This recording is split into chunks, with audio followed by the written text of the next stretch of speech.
And let me give a brief introduction to our guest, and we're all ears and looking forward to hearing from you, Dana. So Dana Ullman is a friend and a colleague of many years, and we're very fortunate to have him with us because he is also, forgive me, one more thing I need to do here. There we go. Because he is also the one of America's leading advocates of homeopathic medicine and practice. He's certified in classical homeopathy. He's founder of the Homeopathic Educational Services here in Berkeley, California. He's authored over 10 books informing the public about the value and the practice of homeopathic medicine, including a recent ebook about the evidence-based homeopathic family medicine that perhaps you can access at some future point. He also is offering an e-course on how to develop and use a homeopathic medicine kit. So Dana is very practical in his work in a way of making his passionate discoveries in homeopathic medicine available to the public. So Dana, thank you for joining us today, and we look forward to your time with us. All right. Greetings, everybody, and I'll begin to share my screen so that I can, am I allowed to share my screen? You are. Let's just do that right now. Okay. There you are. And so I'll get this PowerPoint up. Hold on. Can you see that, or did I not?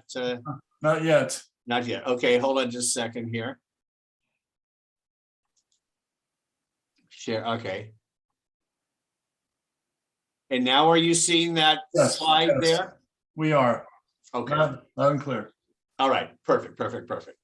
Okay, so homeopathy is a method that if you were in Europe, you would absolutely know that name. Because I'll give you some statistics, homeopathy is the leading alternative medicine throughout Europe. And it is major throughout Asia, and I'll get into details of that.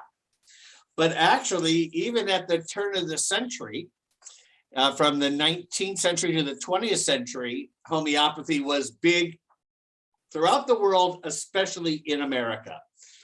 And here is a monument in Washington, D.C., to the founder of homeopathy. It is the only monument to a physician in our nation's capital. And it was dedicated in the year 1900 when President McKinley was there. And he was present at this opening. And his attorney general, who was a longtime advocate of homeopathy, was the keynote speaker. Dana, just 1 second.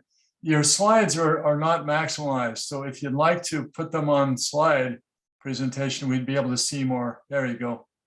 Then we could see the full slide. There you go. See that? Yep, that's better. Thank you. All right. All right. Now, and speaking of famous people, here's a Van Gogh painting. And this Van Gogh painting was of his homeopathic doctor, Dr. Gachet. And in fact, this painting sold for $84 million. And at one time, it was the most expensive painting ever sold. So if any of you are artists, I'm willing to sit for portraiture for only $1 million, and you can keep the other $84 million. Deal? Okay. Anyway, the bottom line is homeopathy has an amazing tradition, a history of leading heads of state being involved with homeopathy, including 11 American presidents, including most recently Bill Clinton. The father of South America, specifically the father of Argentina and Peru, who liberated them, was San Martin, and he was known to carry his homeopathic medicine kit whenever he traveled. And then even Mahatma Gandhi was an advocate of homeopathy, former presidents of Germany and Norway as well. As for Europe, today, 95% of French general practitioners and pediatricians and dermatologists use some homeopathic medicines on an annual basis. About 20% of German doctors do. And, you know, is an old statistic, but even 42% of of British doctors consider homeopathic medicines to be effective. But in Germany, it's actually even bigger because 57% of the German people use homeopathic medicines, according to a survey in the British Medical Journal. And what's even more astounding is that the #1 sport in Germany is soccer, which they call football. And there's all-star teams, and 92% of the doctors who work with the national football teams integrate homeopathic treatment in the treatment of their athletes. So that's really serious integration. But if there was one place in the world where homeopathy is even more popular, is in India, where 100 million people in India rely upon homeopathic medicines for all their healthcare needs. I wonder what that is there for. And so what that means is that they go to a homeopathic doctor if they have asthma, they go to the homeopathic doctor if they have heart disease, they go to the homeopathic doctor if they have an infection. They don't go to a homeopathic doctor if they need surgery. That is where, we honor conventional medicine for that. But at the turn of the century in 1900, homeopathy was really big in America. And there were 22 homeopathic medical schools in America, including Boston University, which was a homeopathic medical school, which competed with that other medical school in the Boston area called Harvard. New York Medical College was called New York Homeopathic Medical College. There was also a whole homeopathic department at the University of Michigan, University of Minnesota, even the University of Iowa. And then there's that community college down in Palo Alto, which we call Stanford. I call it a community college because I went to Berkeley. But Stanford, the dean of medicine at Stanford in the early 20th century was a homeopathic doctor. So at one point, homeopathy was really the cutting edge of medicine. So let me explain one of the underlying assumptions behind homeopathy, which will lead us into explaining what homeopathy is in a way that you'll better be able to understand it. First of all, the word symptom means a sign or signal. So when you have a symptom, that's not the disease, that's just a sign and signal of the disease. In fact, for those of us that believe in evolution, and I would hope that all of us are strong believers in evolution, it's sad, however, that conventional doctors only give lip service to evolution, because if anyone really believed in evolution, we'd understand that our symptoms of illness are not just something wrong with us, but our symptoms actually are defenses. Our symptoms are the way our body and mind are working to fight infection and or adapt to stress and or to deal with some type of if not infective organism, toxic exposure. So there's a wisdom to our symptoms. And you may have even heard that, that inflammation is an important defense of the body. It's the way that our body seeks to burn out an infective organism. It seeks to wall off and not allow that infective organism to go further. Our nasal discharges are full of dead viruses, and our body creates this liquid substance called mucus as a way of dispelling and getting rid of these dead viruses. And if you use an over-the-counter drug which dries up your mucous membranes, what do you think happens to those dead viruses that your body's trying to get rid of? They don't have a way out. So they congest in your head, and they sometimes then congest in your bronchioles. And whenever we take a drug that tries to suppress our symptoms, we get a short-term benefit, but it creates all these much more serious problems. And even just the normal cough reflex is the way our bronchioles are trying to clear themselves. So it's really quite embarrassing that drug companies sell these cough suppressants as though they're not wanting you to heal. And that is a problem. Now, pain, there's all types of painkillers, but we have to understand that pain has an important place. Not that any of us want to experience it, and I completely understand whenever anyone wants to take a painkiller, but we can't fool ourselves into thinking that we are healing just because we're killing pain. In fact, I'm reminded of many people who've had different knee problems, leg problems, ankle problems, and took a painkiller, and it allowed them to then walk on their injured appendage, which provided some benefit at first, but it ultimately damaged some of the joints. So we really need to be careful with how we use these pain-killing medicines. And ultimately, fever, one of the things we should almost always avoid is fever-suppressing drugs, because a fever is an important way that your body fights infection. During a fevered state, your body naturally secretes interferon, which is an antiviral chemical.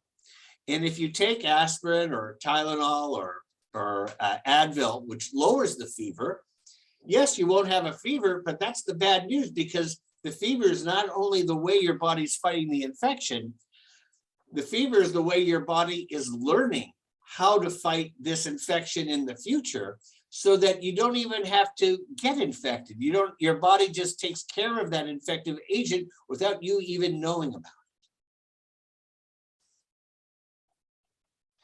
So the scientist that first developed this ideas of stress theory, he emphasized that disease, this is a great quote, disease is not surrender to attack, but also the fight for health. Unless there is a fight, there's no disease. So he says that disease is not just suffering, but it's an important way that your body is fighting to maintain this balance, despite whatever damage is going on. So from stress, our body creates these different symptoms. And it's important that we avoid suppressing these symptoms. And instead, it makes sense to use the homeopathic approach, which is what we call based on the principle of similars. If you take the word homeopathy and break it in half, the word homeos means similar, and the word pathos means disease.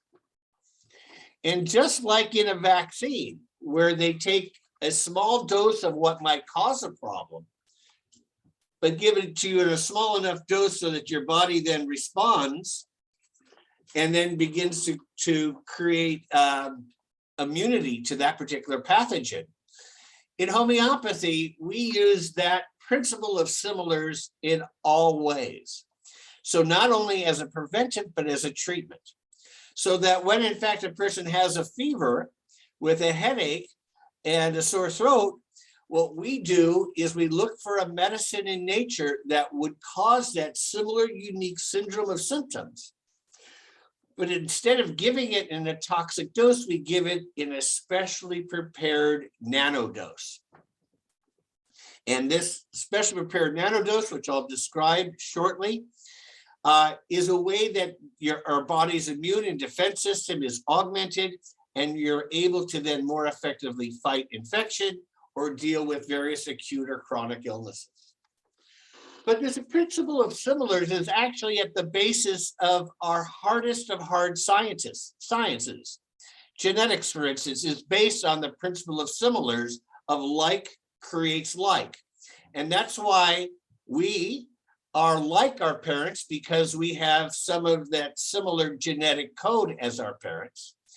And for those of us that have children, our children are a bit like us because of that similar genetic principle. And one of the principles in chemistry comes from solvent chemistry, and a substance will be a solvent to another substance if it has a similar type of molecular bonding. And that is why, many mothers learned one of the tricks of getting bubble gum out of the hair of their child by the parent chewing some bubble gum and then making that gum a little moist and then pulling that gum from the person's hair with something similar to what it is known that is causing the problem. And of course, in immunology, the whole principle of vaccines is giving a small dose of that substance. And believe it or not, the scientist who first discovered the tetanus vaccine and the diphtheria vaccine, he won the first Nobel Prize for those two discoveries. And he acknowledged that he got the idea for doing these vaccines, not from the cowpox vaccine or the smallpox vaccine, but from homeopathy, which was discovered at the same time in the late 1700s. So homeopathy and the smallpox vaccine happened really at the same time. So some people heard about this principle from homeopathy and others heard about it from the vaccines. But even modern cancer treatment today, although we don't recommend what they do, but some of the treatments have a homeopathic flavor to it. For instance, doesn't it sound strange that in conventional cancer treatment, they use radiation to treat people with cancer, even though we know that radiation causes cancer? It's interesting that they don't use radiation to treat people with diabetes. They don't use it to treat people with multiple sclerosis. They don't treat it for almost any disease. But yet they use radiation to treat the specific condition that it is known to also cause. And that's an important principle of homeopathy. But in homeopathy, we don't use radiation because we don't use these strong doses of medicines. And the other trick in homeopathy is that no matter what disease you have, in homeopathy, your headache and my headache are different. I mean, we both might be diagnosed with what might be called a migraine headache, but your migraine headache will be sensitive to light and sensitive to noise. And mine, and you might have it on the right side, I might have it on the left side, and mine is sensitive to motion, and mine is worse, when I wake up.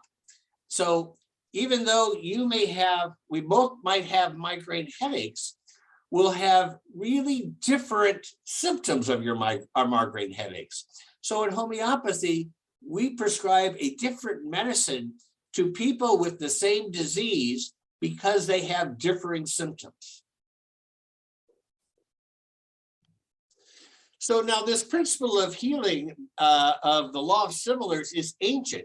In Greece, at the Oracle at Delphi, one of the known statements from the Oracle at Delphi is that which makes sick shall heal. So whatever a substance causes, it can cure. And in the famous German play by Goethe, the play called Faust, the lead character in it at one point says, "To like things like whatever one may ail, there is certain help." As it turns out, Goethe happened to be very close friends with the founder of homeopathy and his family.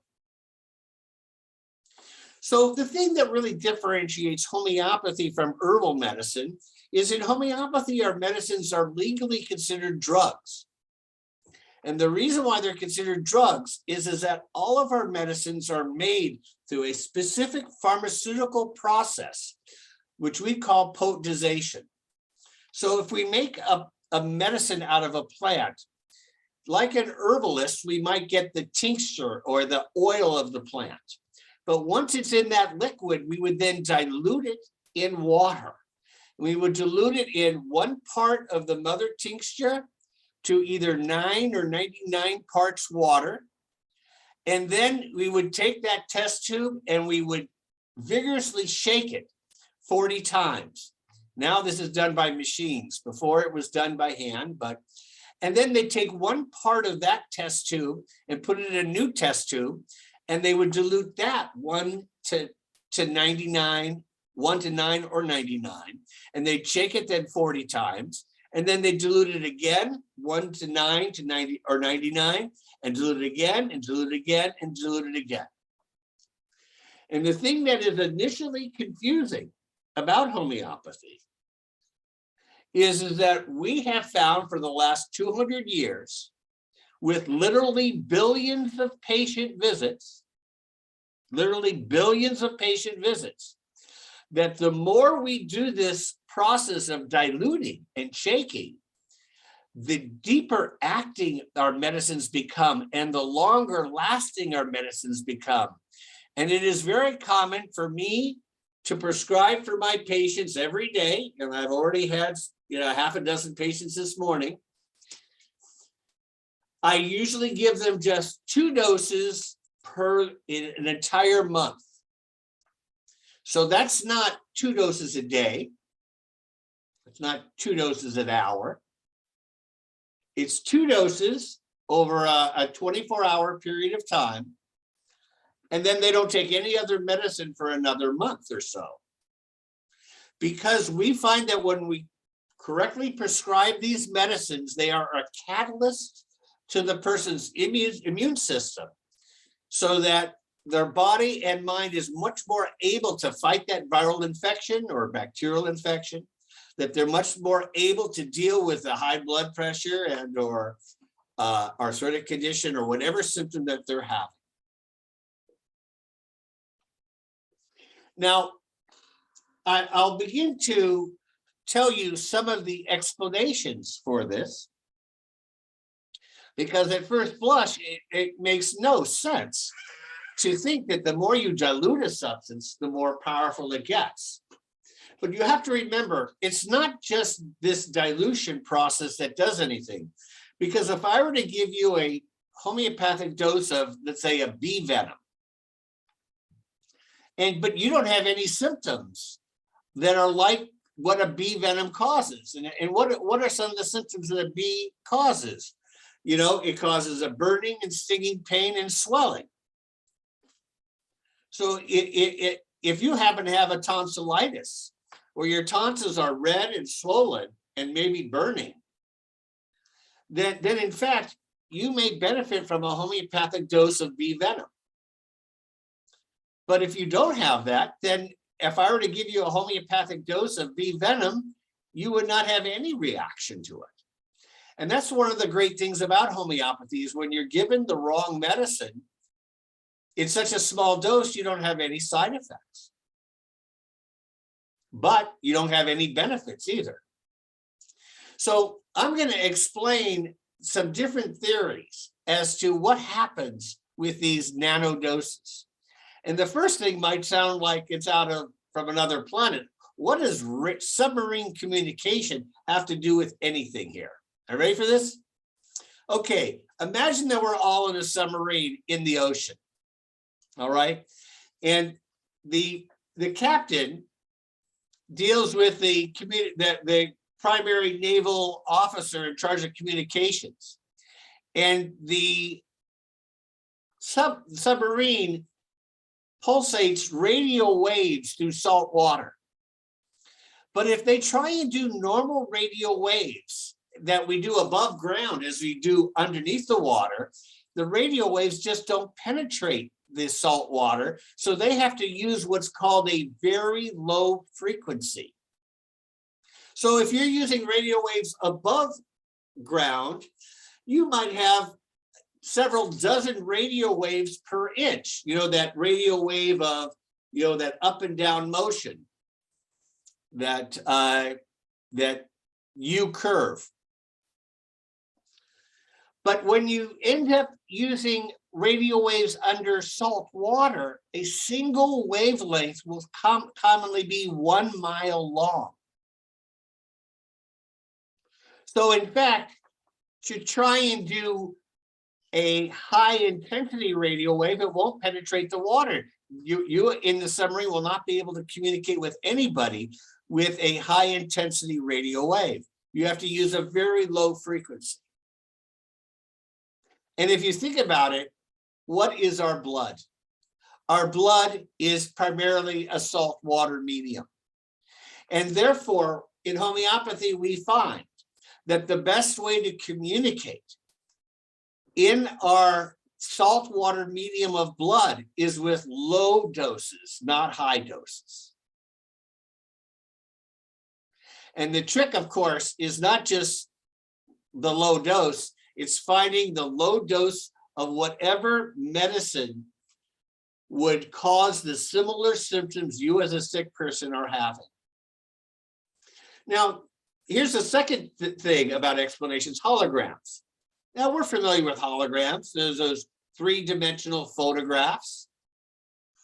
And the thing about a holographic plate is that if I had a holographic plate of an oak tree, like right here, and I dropped it, and it broke on the floor in 15 pieces, and I'd pick up each of the pieces, what you'd see on each of the pieces would be a picture of the whole oak tree. You wouldn't just see the branch, you wouldn't see just the root, you see the whole picture of on each of these pieces, because the hologram just shows the whole thing just in a smaller size. And that is also what happens ultimately when you dilute a medicine. You might dilute it and dilute it, dilute it and dilute it, but in the water will be the picture of the whole. Now, there's another word that you may or may not be familiar with here called pheromones. Now, pheromones are hormones that living things emit into the air. And that is the way other animals find their own species so that they can mate. So rhinoceroses sense rhinoceros pheromones. Butterflies sense butterfly pheromones. And the important thing here is that every animal senses, based on the law of similars, whatever is similar to their own DNA. And they find that very small doses are enough for every animal on the planet to find its own species. So when scientists say that in homeopathy we use too small of a dose, well, guess what? Our body is built to be sensitive to small doses. And I'll get it. In fact, I'm going to advance this a little bit. Yeah, right here is the important slide, because these are different chemicals of the body. Interleukin is an important antiviral and anti-cancer chemical of the body. And it is known to have very strong biological activity, even when it's diluted 1 to 10, 18 times. And then there's platelet activating factor, which has an effect, and beta endorphin, which is known to have very strong pain-killing effects. Tumor necrosis factor is a chemical of the body that also can have influences on tumors. Leukotrienes have known effects upon allergies, and they are found to have very powerful effects even when they're diluted 1 to 10 to 20 times in this case. But going back here, let me just explain something quite fascinating. Is that when a homeopathic pharmacy is making a medicine, and I'm a practitioner of homeopathy, I don't make my medicines. That's made by pharmacies, drug manufacturers that have all the equipment to do this stuff. So I just purchase them. I don't make it. But what they do is they always use glass containers when they make the medicines, because if they use metal containers, the metal would leach into the water and contaminate the water. And whenever we use water in homeopathy, we don't use just any water. We use water that has been distilled 2 times. So they distill it once to make it pure, and then they distill it again. And that's what's called pharmaceutical grade water. That's the highest standard of water, so that it doesn't have any other minerals in it. It doesn't have any other contaminants in it. It's the highest quality of water known. So once you have that quality of water, then what you do is you take, let's say, the tincture of a plant and you dilute it and you put one drop of a tincture into a test tube. And then the pharmacy vigorously shakes that test tube. And what happens when you're shaking a test tube and you've just put a medicinal agent in it? Well, the molecules of whatever that medicine is now in the test tube, because it's shaken 40 times very vigorously, that substance blanches against the side walls of the test tube, and little particles of glass called silicates fall off the glass walls. And in fact, 6 parts per million of these silica fragments begin floating in the water. And because of the vigorous shaking and the turbulence, each molecule gets pushed into the silica fragments from the glass. Then when the pharmacy dumps out 99% of the liquid, a lot of these fragments just cling to the glass walls. And when they do it again and again and again and again, they have found, and it was an important study, hold on here. Yeah, this is a study that was published in a major scientific journal. It's a journal published by the American Chemistry Society. They used 3 different types of spectroscopy, and they found that no matter how many times they diluted the medicines,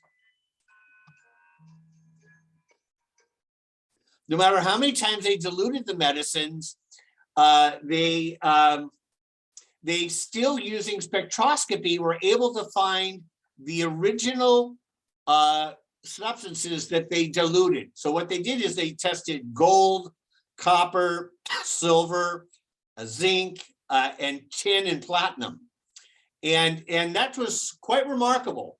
And it was replicated. So it's really found to be true. So that's the important thing, that we find that even though you do this process of diluting and shaking, diluting and shaking, diluting and shaking, that each of these substances still create a hologram of the original substance, and it will not have any effect when used as a medicine unless the person who takes the medicine has symptoms similar to the toxicology of that substance.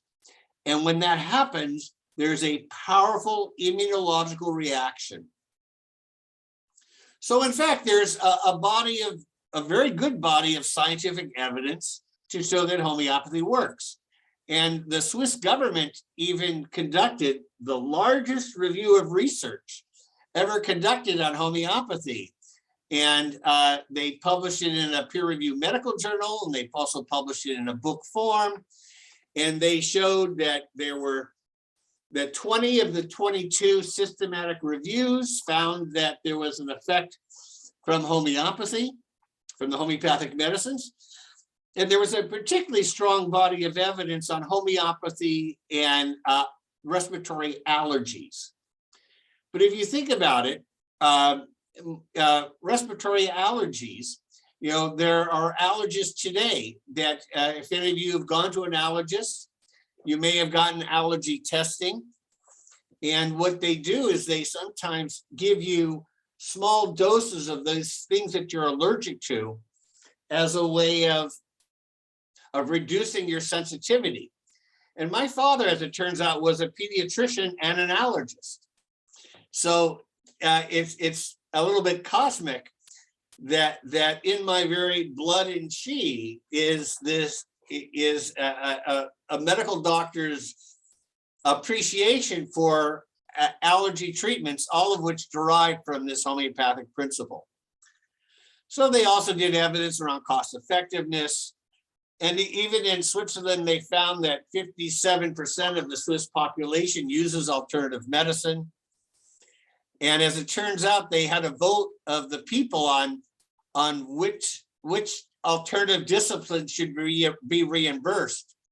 and 67% of the Swiss population voted to include reimbursement for homeopathy and acupuncture and herbal medicine. Gotta love that. But there's also been some good studies in conventional medical journals on some very serious illnesses. By the way, Ken, I know I want to leave 15 minutes of questions. Do I have about 5 minutes more?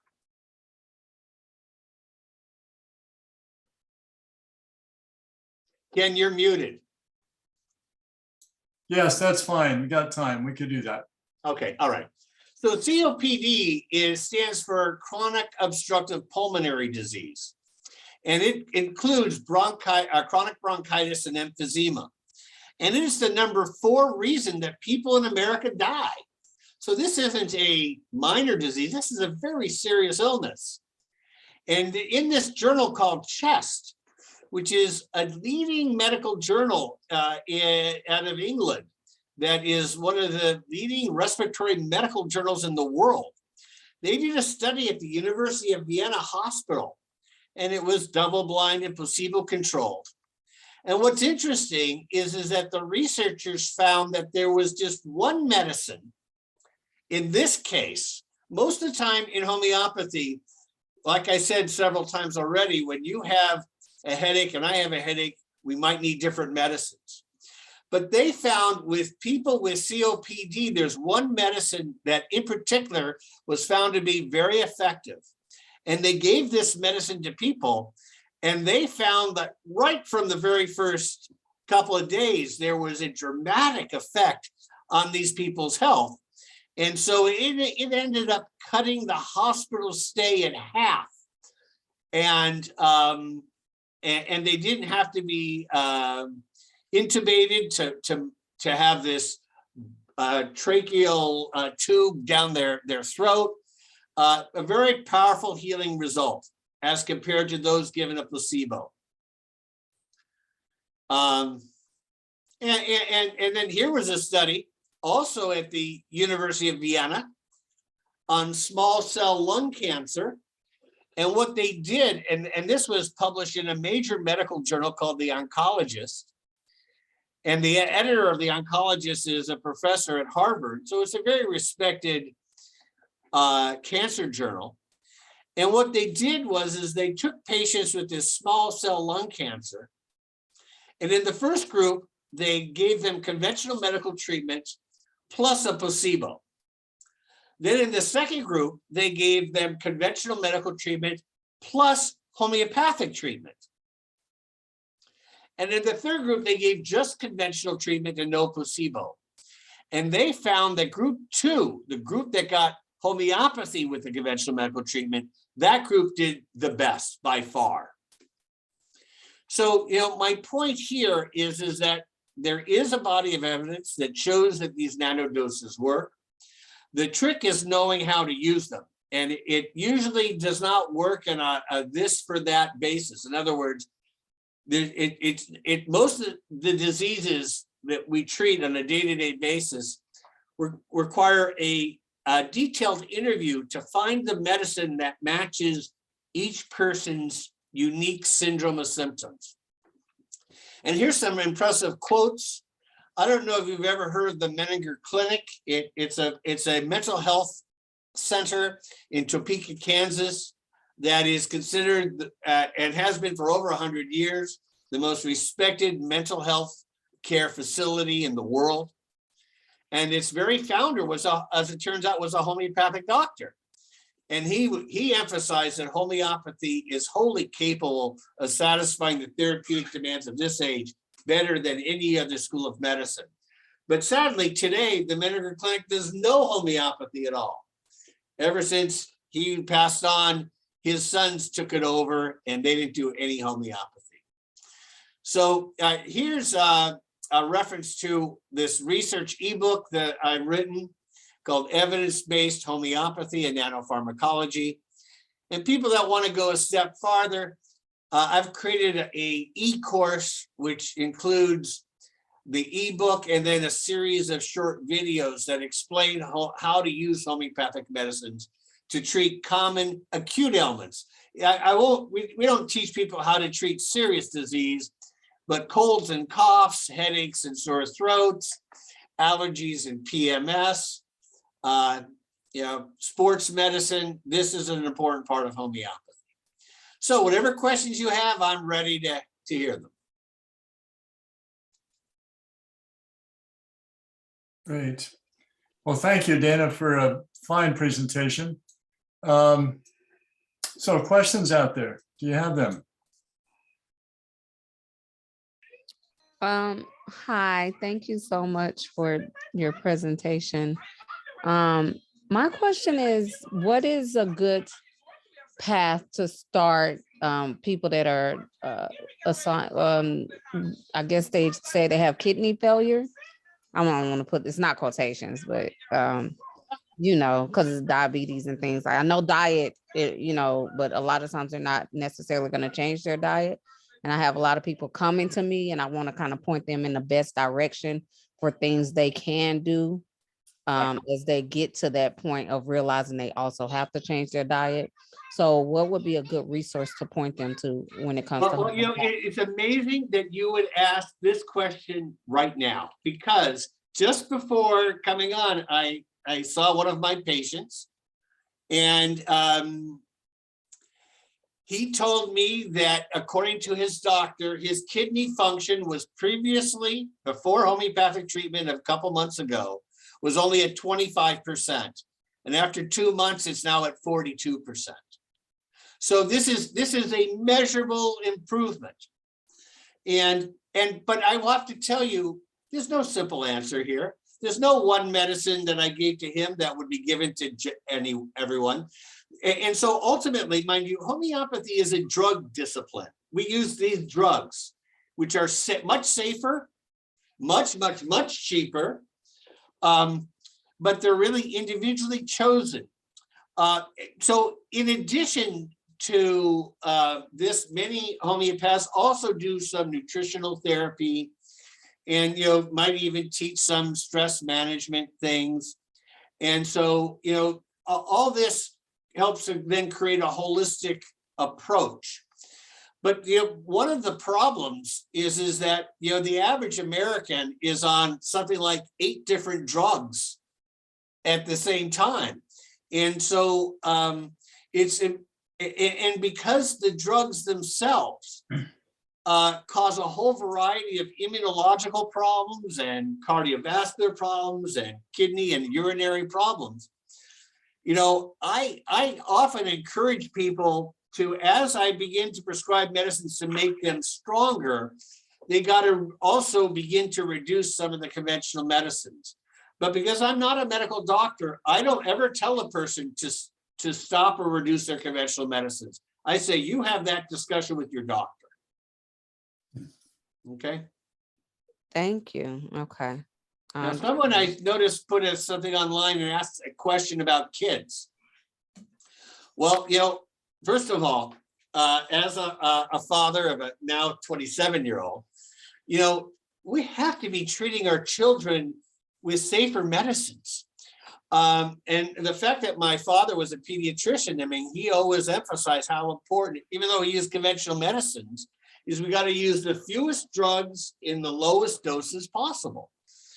And of course, he was a big advocate of breastfeeding, because as an allergist, they find that if you don't breastfeed, then your kid is more likely to have all types of different allergies. But homeopathy, I'll give you an example. The number one reason that a child goes to a doctor these days is for ear infections.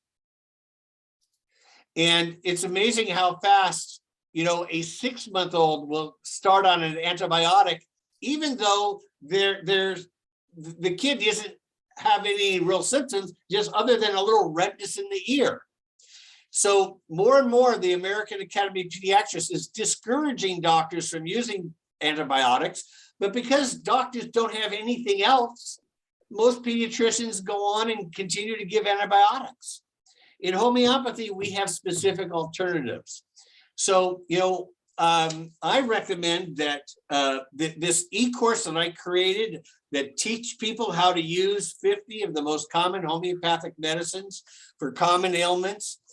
That's one way to reduce the need for prescribing antibiotics. And I just want to tell you that we normally think that if a person has a viral infection or a bacterial infection, that's a real disease. Well, there's two ways to treat people with these infective agents. One, you can give them an antibiotic or antiviral, but the homeopathic approach is different. We give a medicine that strengthens their immune system, and that enables the person to fight the infection on their own. Now, one of the true statements of fact of the history of medicine is homeopathy became popular in the 19th century for one reason more than any other reason. And that was during infectious disease epidemics of the 19th century, cholera epidemics, yellow fever, scarlet fever, typhoid fever, homeopathy shined the most. In fact, believe it or not, 4 different popes gave the highest award that they could give to a non-clergy persons to homeopathic doctors because they were successfully treating people during these different pandemics. So you don't have to give an antibiotic to strengthen a person's immune system so that their body and mind can fight bacterial and viral infection. That's really important to know. And that would also include our pandemic with COVID-19? All I can tell you is I've treated hundreds of patients with COVID, and I have not had a single patient need to go to the hospital. So now, mind you, the patients are still going to get COVID. I mean, even people that are vaccinated will still get COVID. And the thing about the vaccine is that it reduces the hospitalization rate. But so does effective natural treatment, effective homeopathic treatment. That's great. Thank you. So we have some more questions. Angeline. Hi. So I noticed that you mentioned how a lot of other countries use alternative medicine and see how effective it is. Why is it not more common in the US? Okay, that's a good question. Did you get a chance to read that article about how the AMA became rich and powerful? Well, if you haven't, I'm going to summarize it now, but you will really benefit from reading it because this is an important part of history. In the year 1899, the AMA got a new president. And he decided he was not only going to be the president of the organization, he was going to be the editor of the journal of the AMA. And he came up with this brilliant idea to create the AMA seal of approval on drugs. And to get the seal of approval, you did not have to prove that the drug worked. You did not have to prove that it was safe. But you had to do 2 things. You had to say what was in the drug. You couldn't have a secret formula. And that's a good thing because, no one wants, a drug that has a secret formula. So that's the good news. But the second thing is the real kicker. If you want to get the AMA seal of approval on drugs, you had to agree to advertise in every local, regional, and national AMA publication. In other words, you had to give the AMA a shitload of money. So that's what ended up merging the drug companies and the AMA. And the AMA was so crazy against alternatives. Are you ready for this? Even though there were homeopathic medical schools like Boston University, University of Michigan, New York Medical College, and they had libraries. The homeopathic libraries were even bigger than the conventional medical libraries because we did conventional medicine and homeopathy. And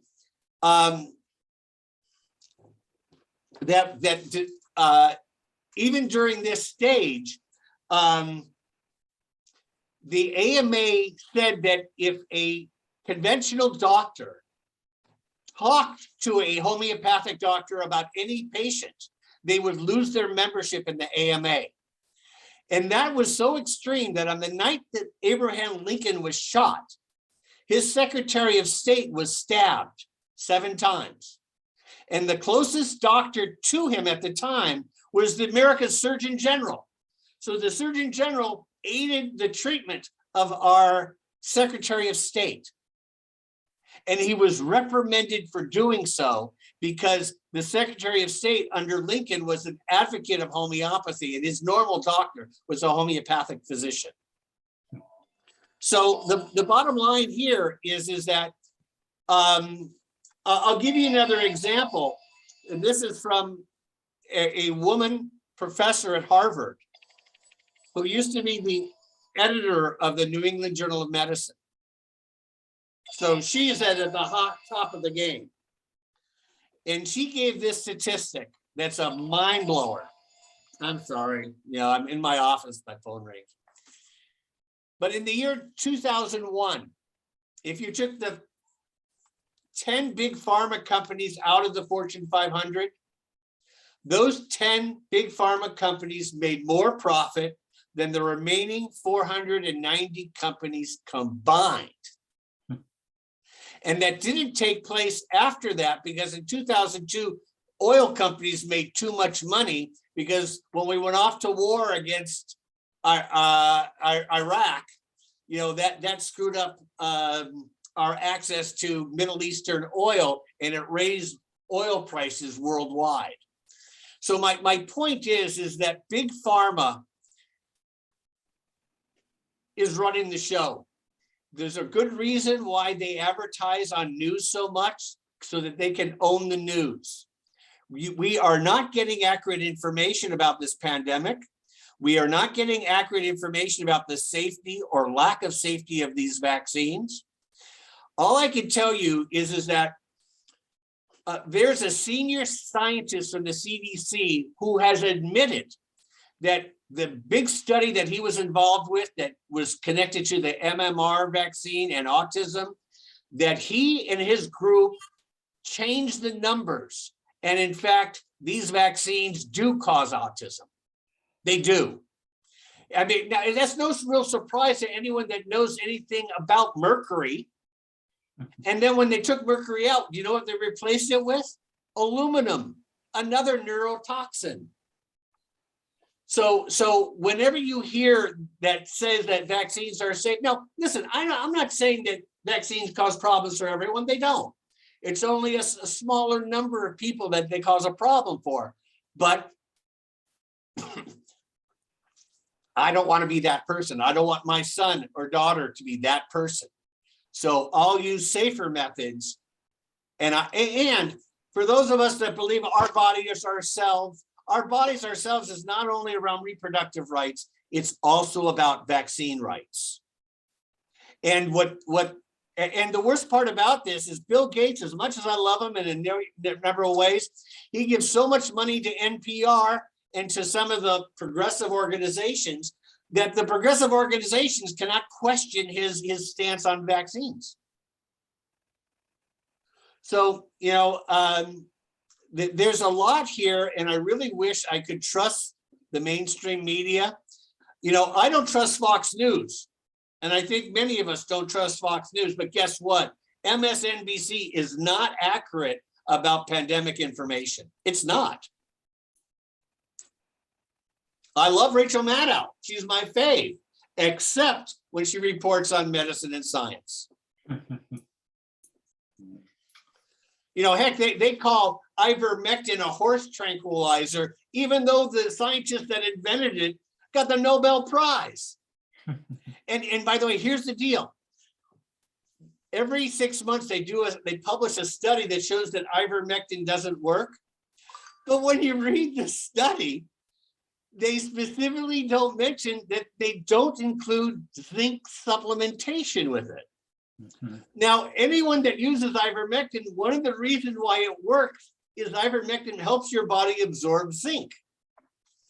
And zinc is an important mineral that helps your thymus hormone, your thymus gland, create this hormone called thymulin, and thymulin creates T cells, which help your body fight viruses. I don't know if you followed that. Zinc helps your body create thymulin. Thymulin's a hormone from the thymus gland that helps your body create T cells. And so what they do with these the ivermectin studies is they never include zinc. They set the study up to fail. Of course, because there's moneyed interests involved. Serious money interests. Okay, we have a couple more questions. You're doing great. Okay, so Chris, you're next. Yeah, so my question is actually more about what homeopathic medicine kind of looks like. And I guess it stems from, I kind of remember going to what I thought was a homeopathic practitioner back when I was a child. My grandpa was an MD that moved into working with alternative treatments towards cancer, and he teamed up with a lot of these kind of alternative health people. And I thought that she was a homeopathic person, but I don't know. It could be a homeopath or a naturopath. Okay, so my question is she used this interesting machine where she put this metal, kind of this metal thing on my I know what that is. Is that homeopathic? No. Oh, okay. No. Okay. No, what this is an acupuncture machine. What it does, it's an electrode, and it measures skin conductance at an acupuncture point. And what it does is that normally a healthy acupuncture point will have a steady electronic output. But if they put it on a thing and they find that it falls off or then becomes excessive, so what they then do is they put a homeopathic medicine in the person's hand, and then they check it again, and then they find, oh, well, now it's a healthy response. Yeah, that's what happened. Yeah. Yeah, and so that's, but what ends up happening, this was developed by a German doctor, an MD, PhD, and what they would do is they'd find one medicine for one point and another medicine for another point and another medicine. But what that is so unholistic, because, you know, what we do in homeopathy is we find one medicine that helps to strengthen the whole body. And it's what we call constitutional medicine, to strengthen your whole constitution. And all I can tell you is that as a clinician, every day of my clinical practice, I cry because I have a patient who tells me that their child is noticeably better, or that mother in front of me is able to go out of the house without agoraphobia, that the awful PMS that they were having, taking them out for 10 days of the month, is not happening anymore. So when it is so worthwhile being a clinician of natural methods that work, because I see results on a day-to-day basis. And most of my patients had never done homeopathy before. I mean, they're not believers in it. I mean, they're not believers. I mean, you only believe when you get results. And I don't want people, belief is not important. Thank you, Dana. We have a couple of questions in the chat. What are some ways that we might promote natural methods of medicine and healing? I'm not sure fully what the question is. And also, is homeopathic medicine approved in the United States? Is there some process, some agency similar to the FDA for such approval? How does one know when one's seeing homeopathy? Let me answer that FDA question, because this is a good one. You ready for this? In 1938, the senator from New York wrote the most important consumer rights legislation ever passed through Congress. And it empowered the FDA. It was the Federal Food, Drugs, and Cosmetics Act of 1938. Before that, the FDA had no power. It empowered them. That senator was also a medical doctor. But he was not just a medical doctor, he was a homeopathic medical doctor. And so he wanted the FDA empowered because there were too many bad drugs on the market. And as a part of the legislation, he gave legal recognition to the homeopathic pharmacopoeia. So ever since 1938, the homeopathic pharmacopoeia has had a recognized place as a drug in America. And then in the 1960s, it got defined as over-the-counter drugs, so that they don't need a doctor's prescription because they're basically safe. However, Big Pharma is now meddling in with the FDA, and they've now withdrawn the fact that homeopathic medicines are not over-the-counter drugs. And they're going to be deciding in the next couple of years what to do with them. And a number of us are worried about what to expect, but they've been delaying what they're going to do. But because they're so safe, we hope that they will still be allowed to be used. You can't get insurance for these medicines, but these medicines are dirt cheap anyway. They're always under $20. I mean, and that's like a 6-month supply. So part of the question, Dina, was if you want to see a homeopath, how do you know that you found a good person? Is there certification you can trust? Yeah. Are there different types of homeopaths? How does one think about that? Yeah. After my name, there's the M.P.H, which stands for Mighty Fine Homeopath. No, it stands for Masters of Public Health. But CCH stands for Certified in Classical Homeopathy. So that's the most important degree, is the CCH. Now, there are also medical doctors. They don't get the CCH. They have an MD and then in parentheses H. So they're both an MD and they're a homeopathic medical doctor. Okay. And then also there are naturopathic doctors. However, there are most naturopaths in America have gone to these 4-year naturopathic medical schools. And there's one in Seattle, there's one in Portland, there's one in San Diego, and there's one in Phoenix or Scottsdale, Arizona. And those are all really great professional schools of naturopathic medicine. And to get into them, you have to have done, a year of biology and a year of care. You have to have the same requirements to get into a medical school as to a naturopathic medical school. And so those are very good. However, there are some mail order schools that give people an ND degree. But those, you cannot sit for any licensing exam. So you can have an ND degree, but not be licensed. So if you ever see anyone with an ND degree, you have to ask them in what state are they licensed. And that's the good trick. Great. A couple more questions. Well, before you go to the question, I want to say one other thing. Okay. Is one of the books I wrote, I don't have it here, is a book called The Homeopathic Revolution. And it's a story of all the famous people of the last 200 years and why they loved homeopathy. And I got to tell you briefly that I chose to write this book because I was inspired from the life and words of Coretta Scott King. That before she passed away, she was in Mexico seeking homeopathic treatment.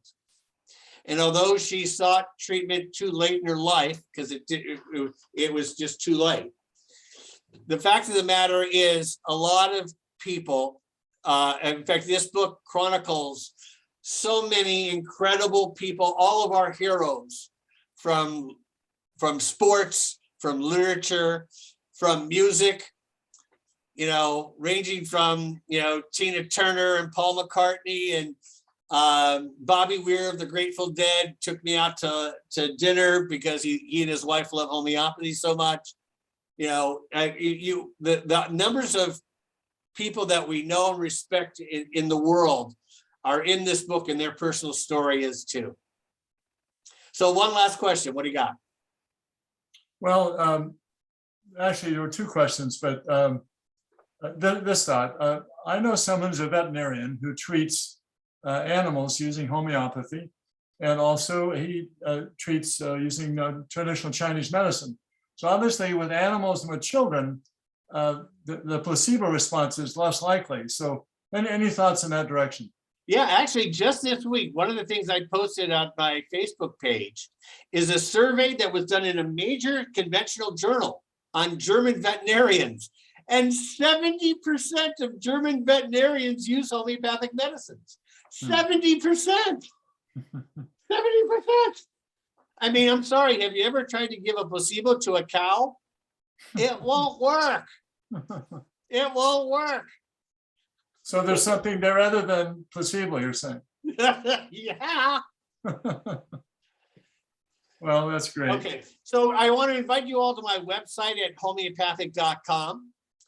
You can also see at my website, I have 100 articles.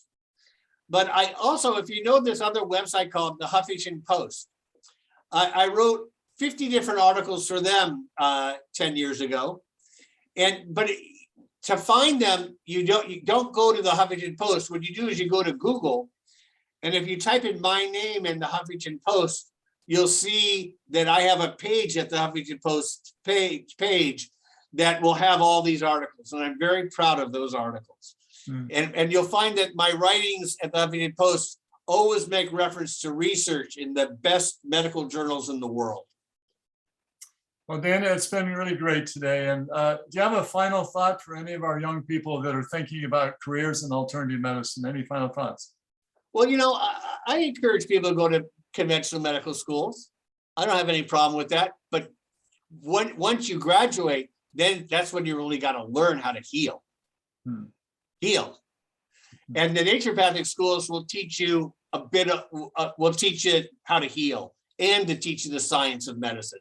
So this about 60% of the people that go to naturopathic medical schools are women. So there's a very strong women's contingent in these medical schools, naturopathic medical schools. And it's a great community of people that want to merge the science and art of healing. Wonderful. Well, All right. Thank you. Thanks again for joining us today. It's been a pleasure and quite informative. Thanks a lot. My best to you all. Bye-bye. Bye.